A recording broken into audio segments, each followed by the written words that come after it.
I'm Greg Hunter. Welcome to USAWatchdog.com.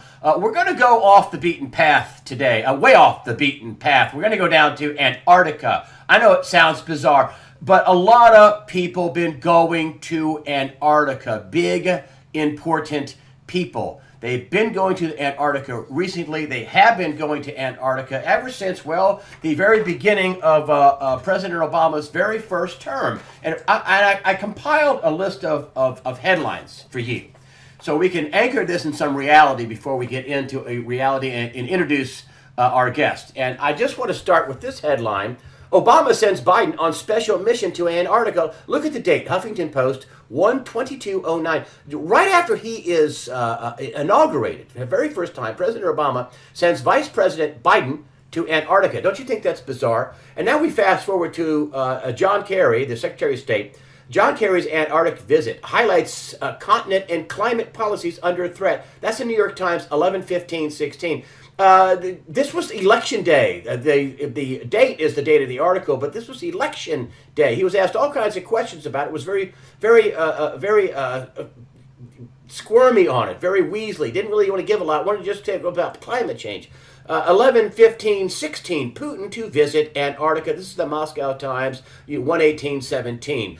Patriarch Kirill, this is the Russian Pope. This is after the first meeting of the Roman Catholic popes, Pope Francis, and they haven't met in 1,000 years. Patriarch Kirill meets penguins at Russian base as he becomes first Orthodox leader to visit Antarctica. That's the Daily Telegraph, or the Telegraph in 2016.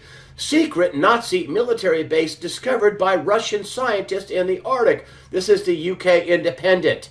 This is something equivalent to, the New York Times or Washington Post. Secret Nazi military base discovered by Russian scientists in the Arctic, and this is in the Independent.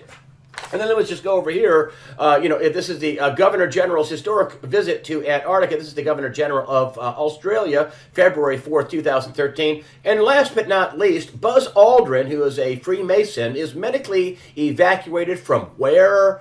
Antarctica. Listen, Antarctica is not on the way to anywhere. The president can't, fly to the Middle East and say, oh, I think I'll stop off in Germany.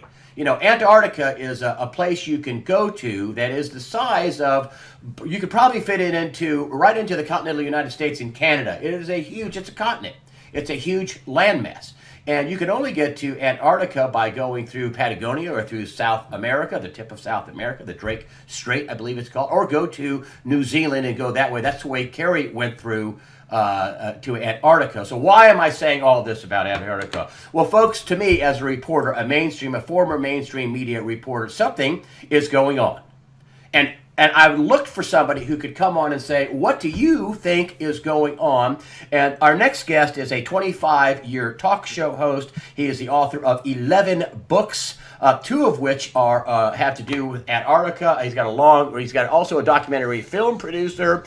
He is a precious metals dealer. He's first dealt with the Antarctica, actually Nazis in Antarctica. Probably people thought he was crazy back in 2005, and now it's out in the mainstream press. Nazis in Antarctica in 2005. His latest book has come out just in December of 2016 called Empire Beneath the Ice, How the Nazis Won World War II. Now, this is an artist rendition. This isn't a real picture of a flying saucer, but you get the point. This is Empire Beneath the Ice. This is the latest of 11 books by, and let's bring him on, Steve Quayle of SteveQuayle.com. Steve Quayle, I know it was a very long introduction, but thank you for joining us today on USAWatchdog.com.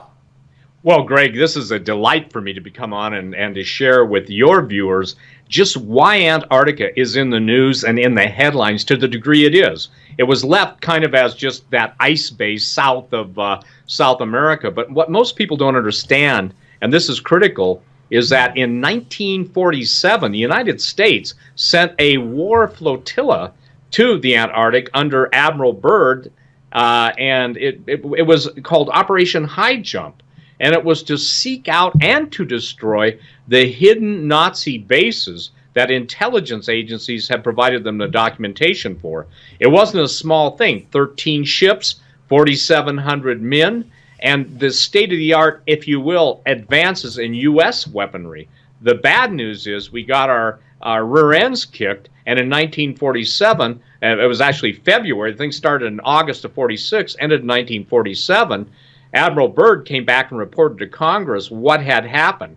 The Russians, incidentally, had made a video, because they were spying, of our aircraft encountering flying saucers.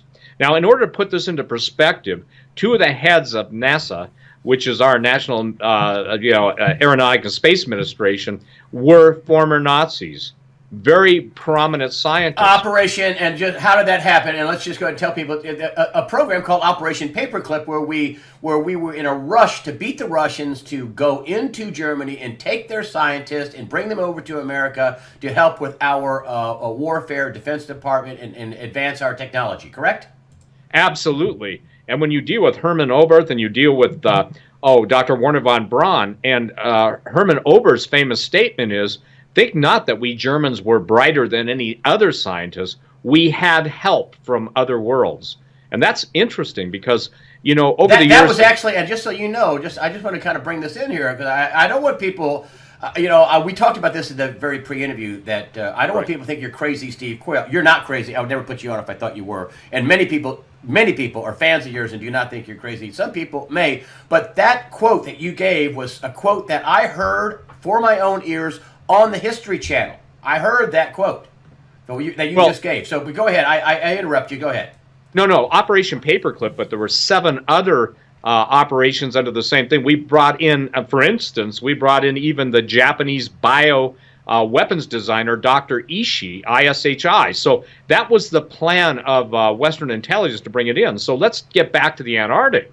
When Admiral Byrd came back, he had the first Secretary of Defense on his side to tell the American people what was really going on in the Antarctic, and that was Forrestal. Forrestal, again, was the first Secretary of Defense, and when he was wanting to tell the American people what they had found through Operation High Jump and the advanced technology, he was thrown out a 3rd-story window at Bethesda Naval Hospital. So when you're dealing with the Antarctica and you're dealing with the history of the Antarctica, it is steeped in absolute, not only mythology and, let's just say this, mythological references, but in the 1500s, even the Piri-Reis map showed Antarctica without ice. Now, that basically comes into total conflict with the modern geologic time frame of glaciation.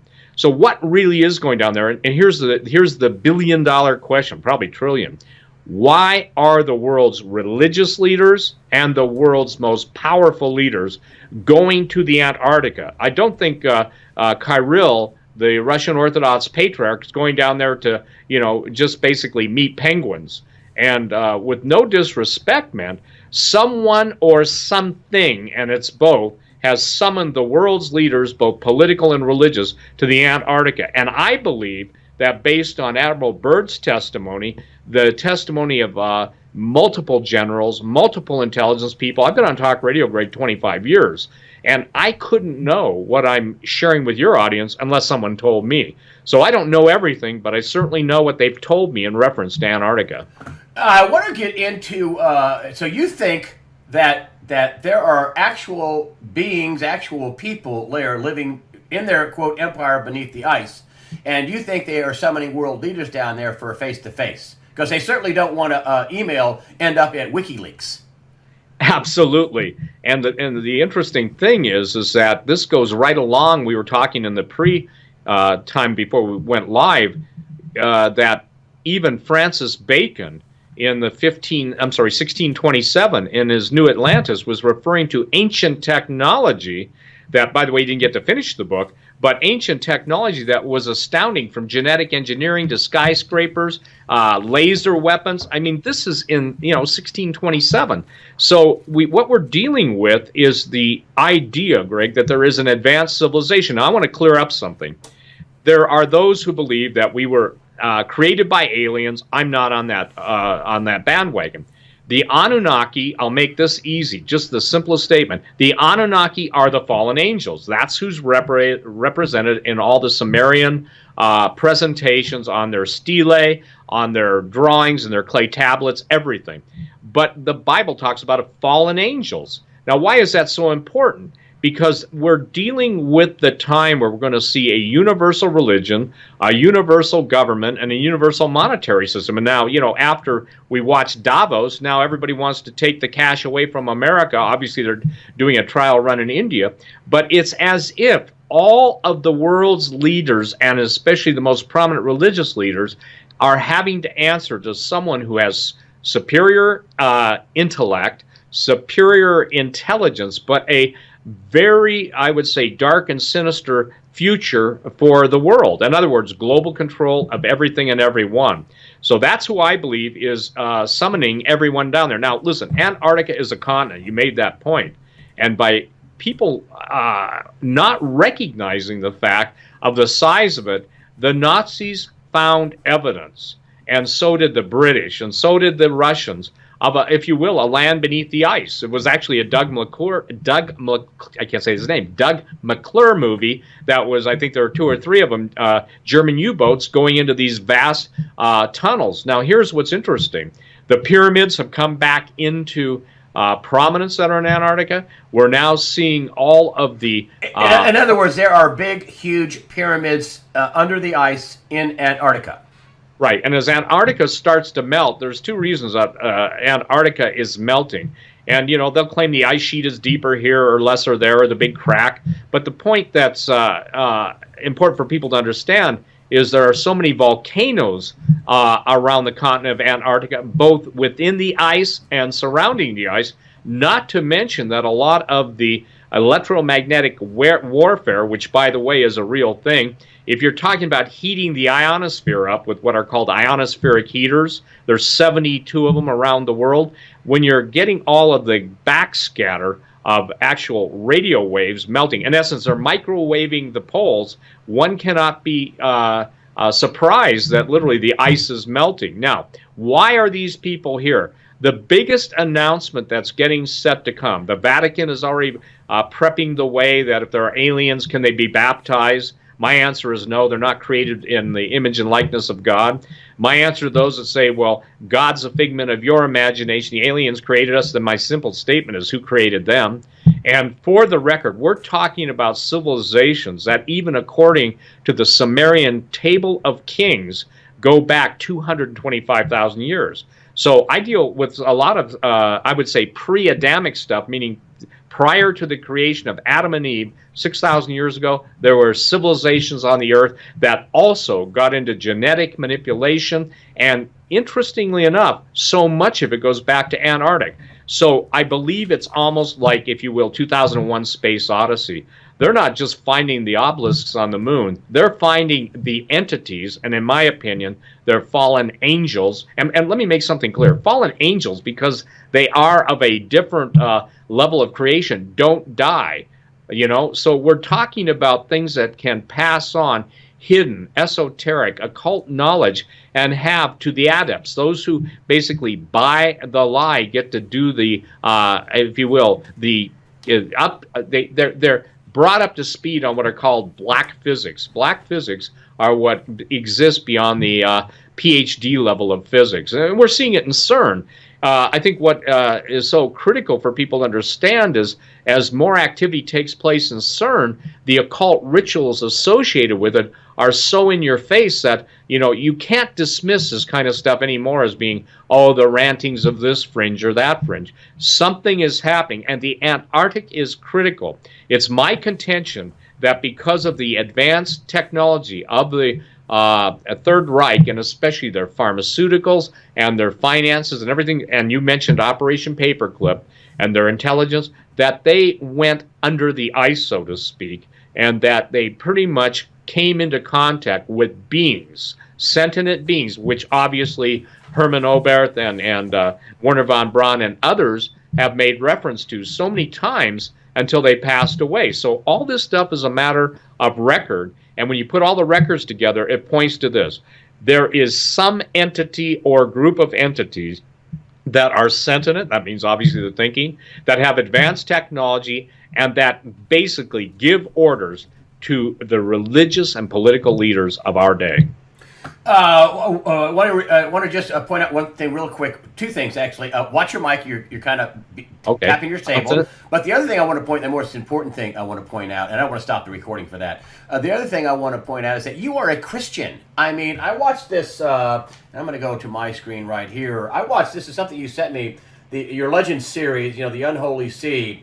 And you basically come in there and say, everybody wants to talk about the Anunnaki as your friend. They are our friends. That's what we've been conditioned. And you're saying, oh, no, though. They are evil. They are our enemies. They are an enemy of God. You are a Christian man. And so is Tim, the other person that was in here. You guys are Christians, and you're saying, hey, this is what they're preparing us for is something evil. It's like the second Tower of Babel with Nebuchadnezzar. What is his name? Nebuchadnezzar, is that him?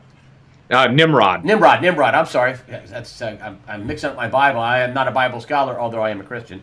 But they're basically setting us up for this new world order, which is the same thing they tried after the flood, same thing they had before the flood. I was talking to my brother-in-law about this. I said, if you look at the Bible, we don't really know much about what happened before the flood. I mean, the flood is in chapter 6 of Genesis. And before that, you don't really know the history before the flood. People lived a long time. The population of Earth got evil. I mean, it got so evil that, God wiped them out. But you're saying that, these fallen angels, they're not our friends. They're not our buddies. They're here to basically take control of the Earth and the human population, I guess, is what you would say. Well, I'm is that saying right? Is that correct? That's pretty accurate, but I will also say this, that in Tim's trips to both Rome and to Peru... say Tim's last name. Tim's last name is... Timothy Alberino. Alberino, just so you guys know, I'm going to put this up here. He and Steve are featured in this Legends. Wonderful talent. A handsome guy, wonderful talent, great stuff. But go ahead. And let's go back to you. In Tim's trips, yes? Well, the central theme in all this, we met with Zecharia Sitchin's personal friend. And Zecharia Sitchin wrote a series of tremendously well-researched books, but he drew the wrong conclusion. In our film, The Unholy Sea, we actually have, and by the way, the guy's an Italian billionaire, and he actually talks about the time where Zecharia Sitchin said to him that he had an Anunnaki, fallen angel, on his bed, and was dictating many of the blanks that Zecharia Sitchin hadn't found through research. After that point, up until that point, Greg, interestingly enough, the Catholic Church kind of put Zecharia Sitchin on their no-go list. After that meeting, there were emissaries and ambassadors meeting with Zecharia Sitchin regularly. Now, here's the reason why. Mount Graham is in Arizona. This all relates to Antarctica. And the Vatican's telescope there is one of the largest binocular telescopes in the world. With the University of Arizona State University. Yes. And it's called Lucifer, okay, the Lucifer device. Unbelievable. When Tom Horn was there, meaning with his film crew, they literally made the comment, these are the foremost astronomers in the world, astrophysicists, all these guys, specialists on exobiotic entities, that means alien life forms. And they made the statement that sometimes the fields, they have to wait for a half an hour to an hour for the fields to clear because there are so many spacecraft. Now, go back to 1947. Roswell, the incident in Roswell, New Mexico. If people want to know the true history of flying saucers, they need to do an internet search on Ben Rich, the former head of Lockheed Martin Marietta, because he said there's basically two kinds of craft, meaning flying saucers, ours and theirs, the same thing that Oberth and Werner von Braun were referring to. So when you're at the most famous binocular telescope, and this is one of a kind, the Lucifer looks into the infrared spectrum, in other words, out of the visible light spectrum. Deep into space. Deep into space. And then you see in the book by Arthur C. Clarke called Childhood's End. Did you see that? No, I did not. Very important, because basically the image of the aliens portrayed in Arthur C. Clarke's book, and that actually they made, I think, a couple-part series on the Sci-Fi Channel, But the aliens portrayed that the Vatican has announced and told Tom Horn about looked like something out of basically a medieval gargoyle woodcut. Now, why is this critical? Why would you even open the dialogue to aliens if there wasn't basically some concern about them? And if we have always been led to believe by the powers that be that control the dissemination of this information, by the way, when you get into the world of aliens, stargates, advanced technology, etc., that's where the men in black come in. And so what I believe, it's God's time to fulfill the words of Jesus when there's nothing that's hidden that isn't going to be revealed. And you know, Jesus said an interesting thing, Greg. He said, if I've told you earthly things and you believe me not, how can I tell you heavenly things? But people can't dismiss the trips of the most powerful people to the Antarctic. That's just what we know about. What I listed was just what we know about. Absolutely. And again, as you follow in my book, I lay it out carefully how the United States government absorbed the scientists, the intelligence agents.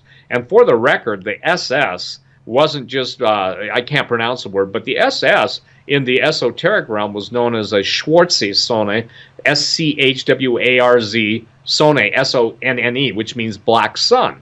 So the idea that Admiral Byrd was trying to get across to everybody that would understand, by the way, they put him under lock and key and told him to shut up after a certain point. But the point is, he said that, at first he thought, and this is Admiral Byrd, this is interesting because it goes along with Ben Rich, too, the former head. By the way, Ben Rich, the guy I was talking about, Lockheed, was known as the father of stealth technology. And he makes one statement. I got to read this to you because it's this critical. He said, when Rich was asked how UFO propulsion worked, he said, let me ask you, how does ESP work? The question responded with, all points in time and space are connected. And that's when he said, that's how it works. So we didn't even get into the understanding of black holes, parallel universes, time travel, space travel, time dilation, all these things until probably the early 50s. You know, interestingly enough, one of the best science fiction movies was Invaders from Mars, which even brought up the implant. But getting back to the Antarctica, when I have talked to the people I've talked to over the years, whether they've been in military and high ranking, I'm talking active duty. People come call you on the phone and come by in Bozeman, Montana, is where you are now, and they come to see you, and you're going to tell us what they tell you. Go ahead, hit me. Well, first of all, a lot of them, obviously with the internet, everybody knows who's talking to everybody, and with the National Spy Organization, most everything is known. But there are times when the people literally show up at my office, or they'll want to meet. And by the way, I don't meet with anybody anywhere without, backup, because again, this stuff is very sensitive. But they come by and they talk and they tell me what's really going on. Somebody said, I've been there. I have spent time in the underground, if you will, citadels in the Antarctic. Now, these are guys who, by the way, in the military, you always hear this, well, that's above my pay grade. Well, early on, I said, listen, I don't want to talk to anybody who makes that claim. I want to talk to the guys that can't make that claim because they are the top of the pay grade. So, fortunately, I believe God gave me a promise, and I believe it's fulfilled in a statement. If you will tell people what's really going on, I'll bring the people to you that will tell you what's really going on. Hey, I live in Bozeman, Montana, the frozen north, at least lately. Beautiful place, but, who comes out of their way? Who flies in? Who says you want to meet? And by the way, they meet with me in my office with my, people there, etc. I don't meet anybody off. Or they call me, or they text me, or they produce by courier, documents, which, by the way, once I read them, I commit them to my memory and I destroy them. That's the only safe way I know to be, Greg. But the thing is that the common thread is the fact that there is a group, and I will call them this, of fallen angels. People can call them exobiotic entities. They can call them aliens, but they're fallen angels. Now, obviously, who wants a one-world religion that's totally at war with the God of the Bible? It would be the fallen angels, and Lucifer is their head, who became Satan. The thing is that Satan means adversary. And what's interesting, just as an aside, if you look at even the headlines of today on Matt Drudge, you're looking at cannibalism, you're looking at sitcoms, you're looking at people going nuts and eating people's faces. The best thing I can tell everyone is even when you're dealing with giants, and a giant, I'm talking the historic giants such as Goliath, and they're found all over the world. You know, I've written extensively on giants for, I guess, almost 35 years. The point being is that the one common denominator, and you come into Latin America, Mexico, South America, everybody had an appetite for human flesh. That's where we get the word ghouls. So what's fascinating to me, as all of this information is breaking, that we're dealing with more and more, quote, references to ancient beings, to giant beings, and the concurrent headlines dealing with cannibalism. You know, most people don't understand that the Aztec, Inca, and Maya all practiced ritual cannibalism, but they all claim that the giants from the East built their civilizations. In other words, people with war hammers, war claws, and spears made out of shells and obsidians didn't build the edifices, the pyramids, which, and also, Greg, they're worldwide. They're in Antarctica. They're in the Arctic. They're all over the world. China's got some of the biggest pyramids in the world, and they basically burned dirt up to them, and then made terraces and planted trees. So the point that I guess is critical for people to understand, the Antarctic, and mark my words, will become the source of the continuing and ongoing revelation that's going to basically shake everyone's belief system, unless I believe they're grounded in a biblically accurate picture of history. And I don't believe, and neither do you, that the Hebrews built the pyramids. The pyramids transcend that. And again, what's critical for people to understand is this, is that those who control history determine the future.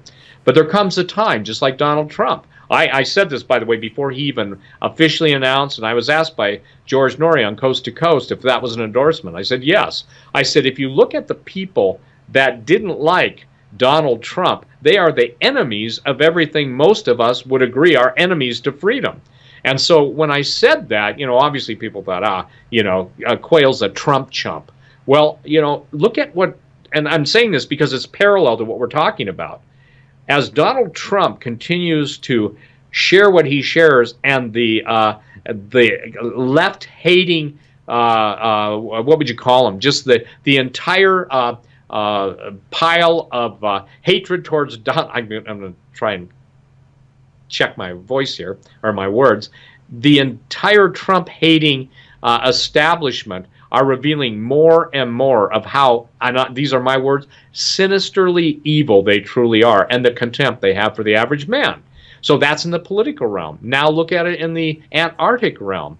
The history of the world is totally not what it is. It's what the powers that be pretend it to be. And for the record, you know, all of the world's leaders never believed that Hitler died in the bunker. I deal with that in my book.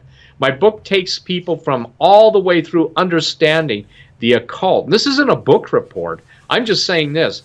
There was no way in the natural I could have known 1 year ago in December that from that point forward the headlines would talk about Hitler and would talk about Himmler's 13,000 volume occult library and all of the people that were going to the Antarctic. It was like a time key, Greg. And I believe CERN, and let me just say this, I believe that the experiments of CERN are like the master lock on the keys of all the vaults of locked up history.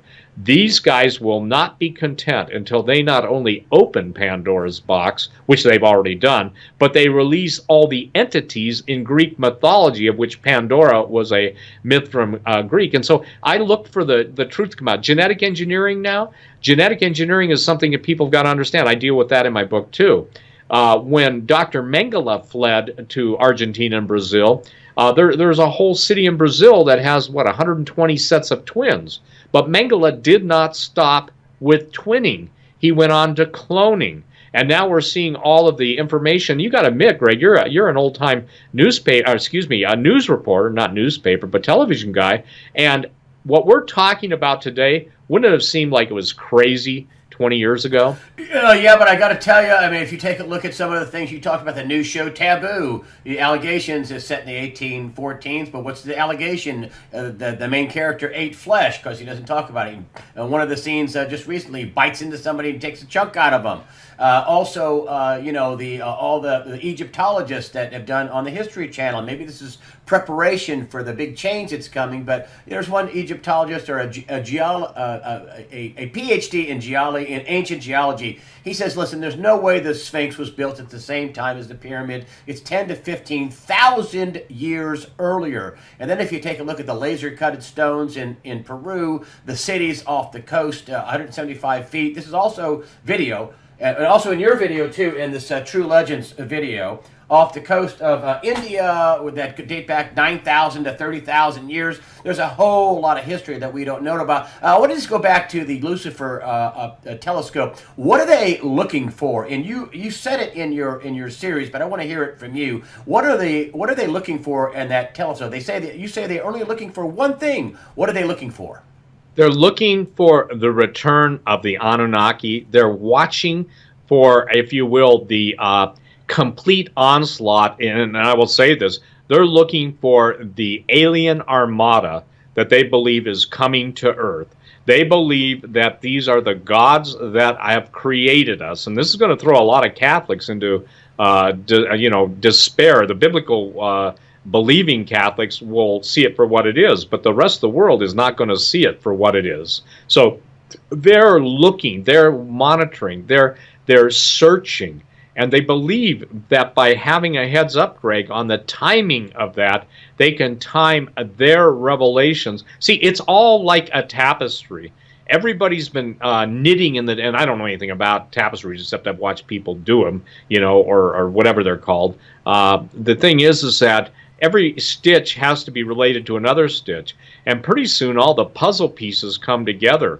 But there is a time when the headlines of the world's paper, on television, everything will be talking about these are the returns of the gods and the gods who created us. We've seen it in so many Hollywood productions. If you take everything that has which is a lie, which they'll be lying to us.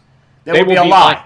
This will be the biggest lie. And the Bible says that people are going to believe the lie. And because they reject the truth, God sends them strong delusion that they might believe the lie. So I think that God raises up people that are, want to tell people the truth so they have at least a choice.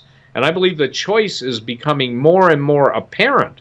Look, I don't know the degree of all the sickness. I'm talking about the sick, disgusting people in Washington, the entertainment industry. But the two things you can't get away from are Satanism, pedophilia, and cannibalism, the three things. And so that's all come into the mainstream, Even, like I said, when it becomes, look at how cool it is. Well, take your neighbor to lunch, but he doesn't get it. He is lunch. Now, the point that we want to make and need to make is this, is that for people that are honestly wanting to know, I should be able to footnote my book with more than opinion, with more than editorializing. But as you've seen the book, Empire Beneath the Ice, how the Nazis won World War II, wouldn't you agree it's pretty well footnoted? Yes, I would. There's pictures. It's if anybody buys this book, you can go to stevequayle.com and buy this book. It is very well done. And the video was, as a TV guy, it was very slickly done. It was very slickly done. I was like blown away. I started looking at it for some research notes, and I just stopped writing and just watched your video, which is pretty amazing. I'm a former Catholic. The pedophilia thing in New York when I was it. Boom. I have stepped foot, but only because I have Catholic friends. But just so you know that all Catholics are not in lockstep with this Pope. Absolutely. A lot of Catholics are giving major pushback to Francis. Some of the most vehement criticism is coming inside the Catholic Church about Pope Francis. There are many ways to get to heaven. That's a huge lie. That you can do good works. That's a huge lie. That atheists can get to heaven. Of course, we know that's a huge lie. There's only one way. It's through Christ. And there are a lot of Catholics, just to give a shout out to the Catholics that aren't down with this. There are a lot of pushback inside the Catholic Church against this Pope. Well, I went on record when I started my broadcasting career, 25 years ago, as stating that the greatest war coming within the Catholic Church. By the way, I don't bash Catholics. I'm just telling them what's going on. Yeah. I'm with you. I didn't get that. Go ahead. Yeah. But the greatest war would be between the traditional Bible believing and those who would be brought into a new Catholicism. Listen, you cannot put Jesus Christ on the same level as Mohammed. The God of heaven is not Allah. You don't kiss the Quran if you're the vicar of Christ. Correct. So the ultimate deception is now in the land. Let me make it real simple. It's like this. Who created us? God or the Anunnaki? Who is the real God? And see, this is something interesting. When you were talking about God the Father. God the Father. And, when you're talking about the dates of the pyramids or the Sphinx, and by the way, there are pyramids and Sphinx all over the world. And this is tough for people. If people really want to get it, even Mars, and I know this sounds really difficult, David Flynn, the late David Flynn, in my opinion, Greg, one of the smartest men ever in the world, equal, and I say this to Sir Isaac Newton, equal, and he was considered a pretty smart guy. When he started doing his investigation, this is critical to Antarctica, in his investigation into Cydonia, which is a region on Mars, and the pyramid and the face on Mars, and tying into, obviously, the Pyramid of Giza, and, the three pyramids there. David did a marvelous job of laying it out. Unfortunately, he passed away of brain cancer, and rapidly. But if you look at the evidence for a pyramidal, if you will, system across the country, and stargates. By the way, they just released the CIA, dossier, and isn't it interesting? One of the most important things is Operation Stargate. Now, that's right. There we go. Back up with real headlines. So here's the deal. There was a civilization, and again, I want to make this clear, not of human beings creating the image and likeness of God that happened after Genesis 1:1 and 1:2. And there are a lot of Christians, obviously, that don't buy this, okay? But the testimony of history, the testimony of monuments, when we're talking about in South America, when we're talking about Ollantaytambo and Sacsayhuaman and Pumapunka and all these places with gigantic megaliths, which, by the way, are called Cyclopean architecture. Yeah, the 400 tons. Oh yeah, or the stone of the pregnant woman in Lebanon. Here's what I'm saying: people can shake their head and say, "I don't believe that," but a superior technology basically cut those stones or poured them into place. A superior technology has possessed electrogravitics in which certain harmonics can overset gravity. You can see that. Remember the old BASF commercial where they put a speaker, I think it was up, they were talking about how good their, what was it, not CDs, but cassettes, audio cassettes were, and they'd break the glass. Remember that? Yeah. Well, so real quickly, that they have in their own history that the giants, forgive me, but there were giants, and interesting enough, it says so in the Bible. Yeah, and it says so. Genesis 6, Numbers 13:33. By the way, there's over 36 references to giants. Nimrod, who you mentioned earlier, is the builder, if you will, of Babylon, the Tower of Babel. I have been told by generals with 4 stars, okay? Now, that's a pretty high-ranking general. Obviously, Mattis has just become appointed one as, under Donald Trump, but that the technology of the ancients, they said you can't even put it in 100 years in advance. You can't even put it in 1,000 years of advance. They talk about it being, it's kind of like Back to the Future. We're talking about technology that the Antarctic if you will, inhabitants possess, that's beyond even most people's framework. And this isn't science fiction, but, again, where they used to mock all this stuff, and let me share this from intelligence agents I've talked to. Hollywood and the intelligence community has a very unique relationship, symbiosis. Many times they leak advanced technology or advanced concepts into Hollywood to get it put into the realm of fiction, so people just automatically dismiss it, because our brain structure, in my opinion, is being altered to such a degree that everything is a contemporary now input instead of long-term memory. You can see it. People have forgotten history. So if you're in control of the future, you want to divorce the people of every, I would say this, reality-based historical event and put them into what? A virtual world, an artificial world? And now we've got people that can't even communicate, Greg, because they're texting, typing, doing whatever they do. And if their world goes down, the power goes out, or their phone battery charger goes down, and they lose touch with whatever Twitter or Facebook or whatever those social media sites are, it takes them into a realm of upheaval and turmoil.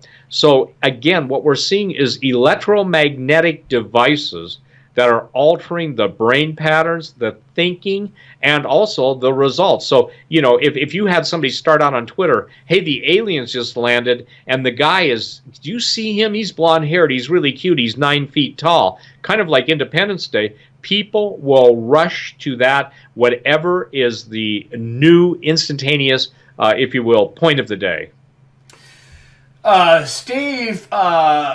Steve Quayle, I'm telling you, I am blown away. If people can look at this, let me go full screen here. People can look at your Legends series, which I'm not under any obligation. You don't pay me any money. I have you because I think you're smart and interesting, can explain some things. This is a very excellent thing.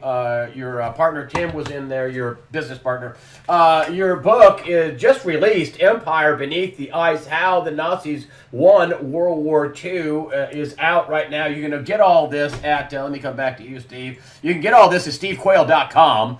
Steve, I hope you come back. I want to have you on as a reoccurring guest. And for the longest time, you didn't have Skype. But Steve, thank you so much for coming on and trying to explain all these headlines and all the stuff that's popping up in the sourced real world about what's coming down the pike. I really appreciate having you on. Steve Quayle of stevequayle.com. Thanks for being on USAWatchdog.com. Thank you, Greg.